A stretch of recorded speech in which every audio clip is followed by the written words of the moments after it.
Start करें।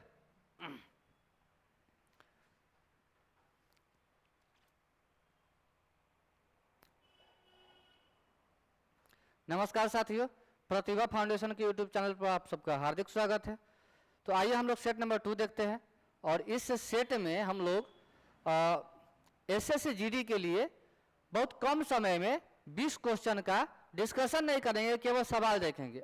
उसके पीछे का रीजन हम बताते हैं कि सवाल क्यों देखेंगे, डिस्कशन क्यों नहीं करेंगे। क्योंकि इसमें डिस्कशन जो है अनंत होता है, तो मुश्किल हो जाता है थोड़ा सा कराना। लेकिन हम आपको भरोसा दिलाते हैं कि जो सवाल आपको करा रहे हैं एग्जामिनेशन हॉल में सेम टू सेम वही सवाल उतरता है। मतलब इतना ही समझ लीजिए कि ये प्रीवियस है CHSL, ये जो है CHSL 2023 के सेट नंबर 2 का प्रीवियस क्वेश्चन है, यानी शिफ्ट 2 का। ठीक है, तो हम जो है प्रत्येक दिन ओरिजिनल प्रीवियस क्वेश्चन पेपर देख लेते हैं कि कौन कौन सा सवाल इससे पहले पूछा गया है। और अब आप बोलिएगा कि आखिर वो क्यों, तो हम आपको बता दें, मेरा एक अनुभव है, वहीं से सवाल उठ के फिर पूछा जाता है। मतलब जो सवाल CGL में पूछा गया वो सवाल CHSL में भी पूछा जाता है, वही सवाल MTS में भी पूछा जाता है। तो जीके जीएस जो होता है ना, वो रन करते रहता है, रोटेट करते रहता है। ऐसा समझ में आप लोगों को। तो इसका ये मतलब है कि हम जो है ज़्यादा कुछ नहीं पढ़ना है। एसएससी जीडी में ज़्यादा अगर जीके जीएस पर ध्यान दीजिएगा तो वाकई में रिजल्ट नहीं होगा। बस कम समय में, बस जितना समय आपको हम दे पा रहे हैं उतना ही समय में केवल आंसर देख लीजिए और उसको कोई कॉपी में ऑनलाइन में नोट कर लीजिए। बस वही सवाल आपको रिपीट होगा, पूछा जाएगा। यदि आपके पास CHSL का ओरिजिनल पेपर है तो आप उसी को क्या कीजिए, सारे जीके जीएस को पढ़ लीजिए और करेंट अफेयर्स अपना से पढ़ लीजिए। वही आपके लिए रामबाण साबित होने वाला है, अमृत के तरह काम करेगा। ठीक है, चलिए इसका आंसर देखते हैं। सवाल बोला है बस्तर दशहरा कहाँ का है। तो बस्तर दशहरा जो है इस छत्तीसगढ़ में मनाया जाता है। बस्तर दशहरा जो है ये छत्तीसगढ़ में मनाया जाने वाला एक भारत के हिंदू धर्म का प्रमुख त्योहार है। ठीक है, छत्तीसगढ़ के बारे में आप जानते हो कि इसका राजधानी रायपुर है, और ये राजधानी तो पूछेगा नहीं। ऐसा ही सवाल पूछा जाता है, कहाँ का नृत्य आप लोगों से पूछा जाएगा, कहीं का नृत्य पूछा जाएगा, कहीं का त्योहार पूछा जाएगा। ठीक है, या नृत्य से संबंधित जो लोग होते हैं, मतलब कौन सा लोग है, तो ये जो व्यक्ति होते हैं संबंधित इससे, ये आपसे पूछा जाएगा। या आपसे जो है त्योहार किस राज्य में मनता है ये पूछा जाएगा। राष्ट्रीय उद्यान पूछा जाएगा, राष्ट्रीय उद्यान पूछा जाएगा, राष्ट्रीय पार्क पूछा जाएगा, राष्ट्रीय पार्क पूछा जाएगा, विरासत स्थल पूछा जाएगा, विरासत स्थल पूछा जाएगा। उसके बाद वन के प्रकार पूछा जाएगा, वन और वन के प्रकार। थोड़ा सा आप लोग जो है मॉडर्न हिस्ट्री देख लीजिएगा, क्योंकि मॉडर्न हिस्ट्री से भी सवाल पूछे जाते हैं। इसमें सबसे ज्यादा अगर टफ सवाल पूछा जाता है तो हम कहते हैं इकोनॉमी से सवाल ज्यादा टफ पूछा जाता है। बहुत ही भारी भरकम इकोनॉमिक्स पूछा जाता है। हम आपको एक सलाह देंगे कि आप इकोनॉमिक्स के क्वेश्चन यदि आपको याद है, 100% याद है, तो आप लगाइए, नहीं तो छोड़ दीजिएगा। उसके पीछे का रीजंस बताते हैं। यदि आप जबरदस्ती करने गए तो सवाल गलत हो जाएगा, और अगर गलत होता है तो आप समझ सकते हैं कि एक सवाल आपको तकरीबन 30,000 लड़का से पीछे कर देगा। और अगर आपका मेरिट में नंबर कम है तो आपको अच्छा पोस्ट भी नहीं मिलेगा। तो इन सब बातों को ध्यान में रखिएगा। तो आपको जो है एक अच्छा खासा स्कोर कीजिए, और स्कोर आपको मैथ रीजनिंग कराएगा। जीके जीएस पर भरोसा नहीं कीजिए, क्योंकि जीके जीएस 15, 16, 17 इतना ही कर पाइएगा। हम आपको दावा के साथ कहते हैं कि इतना ही कर पाइएगा, आप जाकर देख लीजिए, है ना। अच्छे हम तो दिन भर इसी का एनालिसिस करते रहते हैं, और खुद इसका मतलब जो है स्टूडेंट है तो देते रहते हैं एग्जाम, तो हम जानते हैं। एक ट्रैक रिकॉर्ड है इस चीज का कि कोई भी बच्चा जो है अगर जीके जीएस ज्यादा पढ़ा है एसएससी के लिए तो उसका रिजल्ट नहीं हुआ है। मैथ, रीजनिंग और इंग्लिश ही इसका रिजल्ट ओरिएंटेड होता है, क्योंकि वह वही से पूछा जाता है जो आप पढ़ के जाते हैं। लेकिन इसमें जो है आप जो पढ़ के जाते हैं वो बिल्कुल नहीं पूछा जाता है, कुछ ना कुछ यूनिक पूछ लिया जाता है। ठीक ना। तो चलिए हम लोग जो है क्वेश्चन नंबर 2 देखते हैं। 2011 की जनगणना के अनुसार भारत की अशोधित जन्म दर क्या है। देखिए ये भी सवाल बहुत ही बेहतरीन है। आपको एक बात बता देते हैं, इसका जवाब होगा 21.8। 2011 की जनगणना के अनुसार भारत की अशोधित जन्म दर जो है 21.8 है। 2011 में जब जनगणना हुआ था भारत का, तो आपको बता दे टोटल 74 यानी 74% साक्षरता था टोटल, ठीक है। लेकिन अभी अभी एक संस्था था, वो संस्था ने, आपको ये बात याद रखिएगा जो हम बताते हैं, बिहार का जो है 2011 के जनगणना के अनुसार सबसे कम बिहार में साक्षरता सबसे कम है, ठीक है, सबसे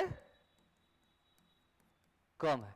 लेकिन सवाल ये नहीं पूछा जाएगा आपसे कि बिहार में साक्षरता सबसे कम है या ज्यादा है, और अगर पूछा भी जाएगा तो आप बिहार लगा के नहीं आएगा। उसके पीछे का वजह बताते हैं हम आपको कि आपके सवाल में लिखेगा कि 2021 के NFHS यानी नेशनल, मतलब एक संस्था था, हमको पूरा फुल फॉर्म नहीं याद है, सर्वे किया था। उस सर्वे में रिकॉर्ड आया था कि आंध्र प्रदेश जो है, आंध्र प्रदेश की साक्षरता दर सबसे कम है।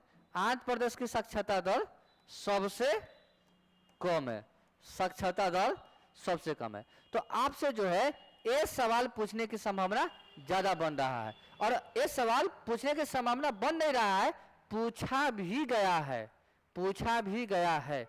आप सीपीओ का पेपर देखिएगा तो उसमें आपको ये सवाल मिलेगा। 2 के बाद सवाल नंबर 3 देखिए। 3 क्या बोलता है, ग्राम और लघु उद्योग समिति को किस नाम से जाना जाता है? टाइपिंग मिस्टेक है, को किस नाम से जाना जाता है? तो इसका आंसर होगा करवे समिति। इसका आंसर क्या होगा? करवे समिति। ग्राम और लघु उद्योग जो है, ग्राम और लघु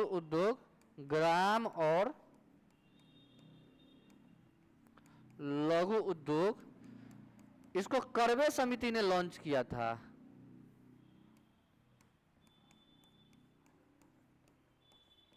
करवे समिति ने लॉन्च किया था। चलिए नेक्स्ट सवाल देखिए। इसमें ज्यादा समय नहीं देना है, बस आप वन लाइनर याद कीजिए, ये सब वन लाइनर ही है, बस उतना ही से रिजल्ट हो जाएगा। फुटबॉल में गोल लाइन और पेनल्टी स्पॉट के बीच की दूरी कितनी होती है? तो ये आपको जो है 12 गज होता है। फुटबॉल में गोल लाइन और पेनल्टी स्पॉट के बीच की दूरी जो है 12 गज होता है। तो ये सब बातें जो आपको याद रखना पड़ेगा, है ना।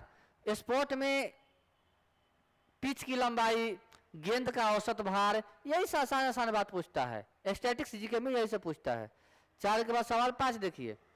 वैज्ञानिक तथा औद्योगिक अनुसार CSIR ये जो है, ये आपको विज्ञान एवं प्रौद्योगिकी मंत्रालय के अंतर्गत आता है। विज्ञान एवं प्रौद्योगिकी यानी साइंस एंड टेक्नोलॉजी, इसके अंतर्गत ये आता है। इसमें एक और आता है ICMR और CSIR, ये दोनों जो है, ये दोनों इसके अंतर्गत आता है। नेक्स्ट सवाल देखिएगा। तंजौर का राजेश्वर मंदिर, तंजौर में एक राजेश्वर मंदिर है जिसको राजेश्वर मंदिर भी कहते हैं। इसको ना चोल शासक बनवाया था। इसको कौन सा बनवाया था? चोल शासक बनवाया था।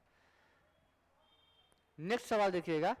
1894 में विलियम रामसे ने किस वैज्ञानिक के साथ मिलकर प्रमाणित किया कि हवा में भी एक तत्व उपस्थित होता है जो उस समय तक अज्ञात था, जिसे आर्गन नाम दिया गया। इसका मतलब यह है कि आर्गन का खोज कौन किया था? तो इसका खोज तो रेले किया था। आपको याद रखना होगा, इस सवाल रेले किया था। आर्गन का खोज कौन किया था? रेले किया था। आप लोग बताओगे ऑक्सीजन का खोज कौन किया था? ऑक्सीजन का खोज कौन किया था? और एक सवाल और बताओगे कि नाइट्रोजन का खोज कौन किया था? और हाथ लगे ये भी बता दो कि हीलियम का खोज कौन किया था। ये आप लोग जो है कमेंट बॉक्स में बताइएगा। अब आप ये सोचिएगा कि हमको याद नहीं है, तो ये गलत सोच रहे हैं, हमको याद है, ठीक ना। चलिए, और एक सवाल और बताइएगा, सबसे फेमस है, हाइड्रोजन का खोज कौन किया था? हाइड्रोजन का खोज कौन किया था? आपको बता देते हैं, ऑक्सीजन का खोज जो है प्रिस्टले किया था, नाइट्रोजन हाइड्रोजन का केवेंडिश किया था, और ये दो को आप लोग बताइएगा, ठीक है। आगे बढ़ते हैं। नेक्स्ट सवाल देखिएगा, साल, बबूल और बांस जो शुष्क उष्णकटिबंधीय वन के प्रकार है, हमने बोला था कि वन से सवाल पूछा जाता है, तो वन से सवाल पूछा जाएगा। तो इसमें एक डाटा याद रखेगा हमेशा, 251 सेंटीमीटर से 151 सेंटीमीटर तक इतना वर्षा अगर होता है तो साल, बबूल और बांस का जो पेड़ है वो बहुत अच्छा से हो पाता है। हम आपको बता देते कि ये जो सवाल है, ये सवाल आपको CHSL, MTS और SSC का ही फेज 10 एक एग्जाम होता है, क्लर्क लेवल का एग्जाम होता है, उस एग्जाम में सवाल पूछा गया, तो तीनों में उठकर आया है। तो आप विश्वास कीजिए कि बस सवाल उड़ उड़कर इधर से उधर, उधर से इधर बैठता है, इसमें नए सवाल नहीं बनते। अब बनते भी है तो आपसे लगेगा नहीं, कोई चैनल से पढ़ के जाइए, कोई फर्क नहीं पड़ने वाला है। 8 के बाद सवाल नंबर 9, क्षैतिज रूप से स्थित क्षण चुंबक के चुंबकीय क्षेत्र में उदासीन बिंदु कौन होता है? मान लेते हैं कि क्षैतिज है, क्षैतिज चुंबक है और ये क्या है?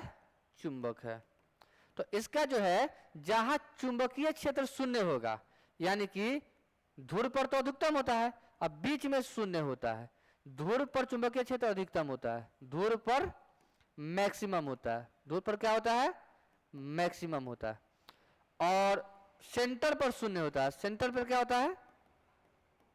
0 होता है। तो जहां 0 होगा वहीं उदासीन होगा, जहां 0 होगा वहीं उदासीन होगा। तो वह बिंदु जहां चुंबकीय क्षेत्र की दिशा बदलता है, तो ये आंसर तो बिल्कुल गलत है। वह बिंदु जहां चुंबकीय क्षेत्र सबसे दुर्बल होता है, ये भी गलत है। वह बिंदु जहां चुंबकीय क्षेत्र शून्य होता है, बिल्कुल सही है। जहां चुंबकीय क्षेत्र शून्य होता है वहीं उदासीन होता है। 9 के बाद सवाल नंबर 10 देखिए, पश्चिमी घाट और पूर्वी घाट दक्षिणी भारत के निम्नलिखित में से किस स्थान पर मिलते हैं? तो पश्चिमी घाट और पूर्वी घाट जो है नीलगिरी की पहाड़ी पे मिलते हैं। नीलगिरी की कहाँ मिलते हैं? पहाड़ी पर मिलते हैं। आपको एक बात और बता देते हैं, नीलगिरी की पहाड़ी की सबसे ऊंची चोटी जो है ये दुद्धा बेट्टा है, दुधवा बेट्टा। और सतपुरा की पहाड़ी जो है ये अरावली पर्वत की सबसे बड़ी ऊंची चोटी है, अरावली, अरावली पर्वत की सबसे ऊंची चोटी, सबसे ऊंची चोटी। ठीक है, चलिए अगला बढ़ते हैं, नेक्स्ट सवाल देखते हैं। उस्ताद अकबर अली खां, ये जो है उस्ताद अकबर अली खां, हमने बोला था कि नृत्य संबंधित राज, दो बात पूछेगा, संबंधित राज या वो व्यक्ति, मतलब ये नृत्य कहाँ होता है या कौन करता है, दो बातें तो हर हाल में पूछेगा। तो इसका जो है हम आपको कल एक क्लास लेकर आ रहे हैं, उसमें हम आपको बताएंगे कि कौन सा नृत्य कहाँ होता है।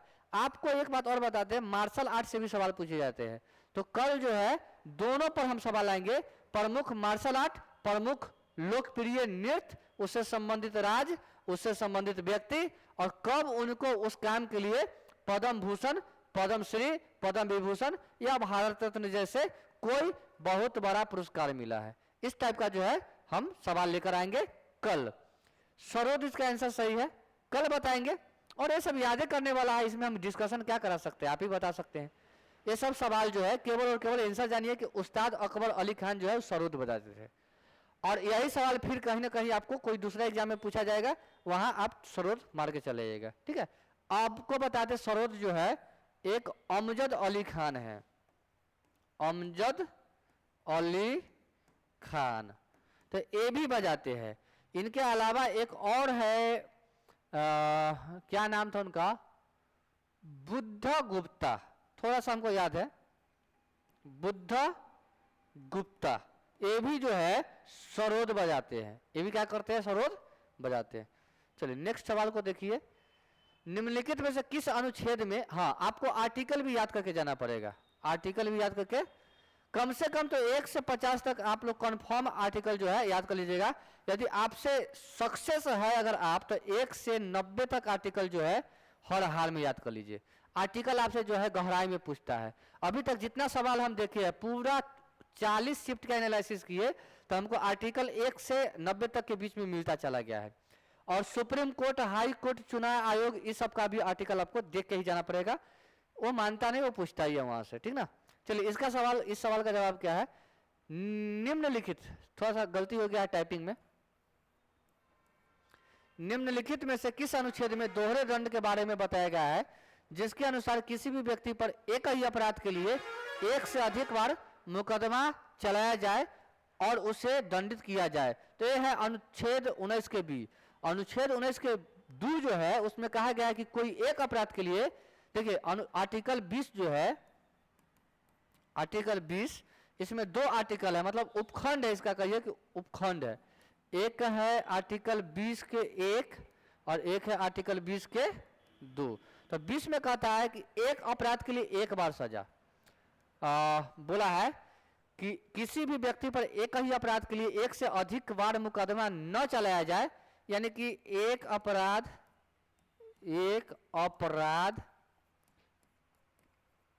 के लिए एक ही बार सजा, ठीक है। और दूसरा बोला है कि एक अपराध के लिए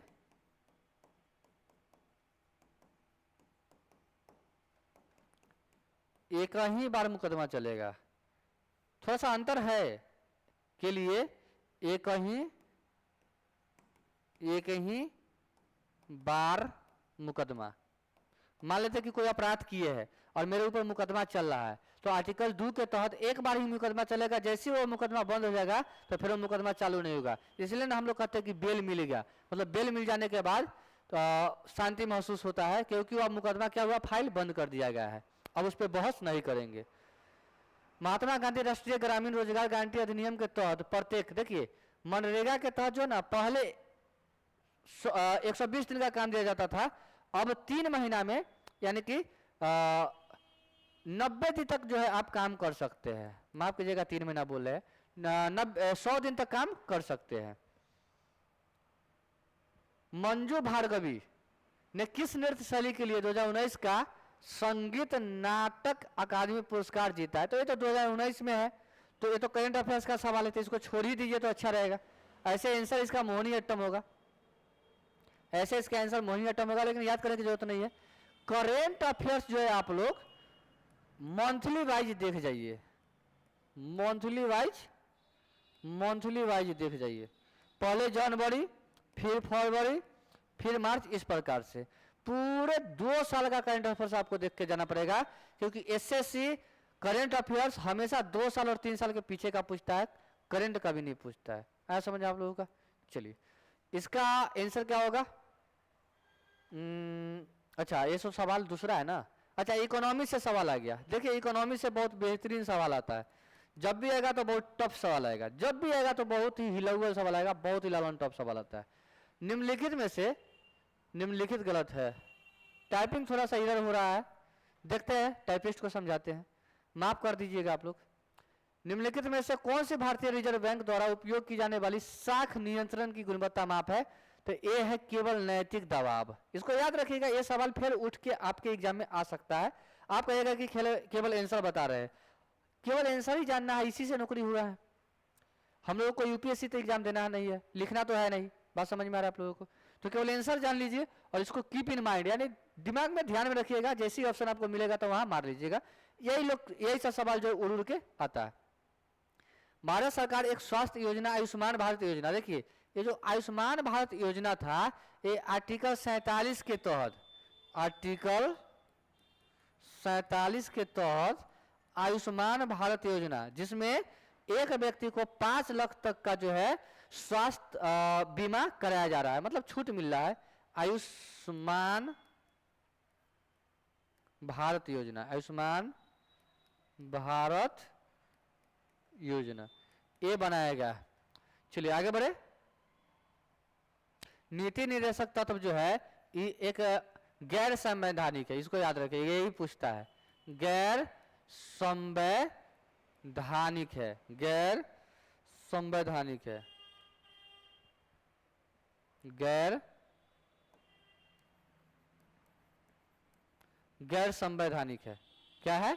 गैर संवैधानिक है, मतलब कि इसके लिए संविधान में आप चैलेंज नहीं कर सकते हैं। ठीक है। चलिए आर्टिकल 48 जो है पर्यावरण से संबंध रखता है, पर्यावरण, पर्यावरण से संबंध रखता है, पर्यावरण की संरक्षण। नेक्स्ट लेते हैं, इनमें से क्या सार्वजनिक वस्तुओं से संबंधित है, इनमें से क्या सार्वजनिक वस्तुओं से संबंधित है। देखिए ये भी इकोनॉमिक्स का सवाल है, हम आपको केवल ये बताने आए कि किस क्षेत्र से सवाल पूछा जाता है। तो आपको बता दें इसका आंसर होने वाला है 2। इसके उपभोग में मुफ्तखोरी की संभावना ज्यादा होती है, इसके उपभोग में मुफ्तखोरी की संभावना ज्यादा होती है। नेक्स्ट बढ़ते हैं 17 के बाद 18 देखते हैं।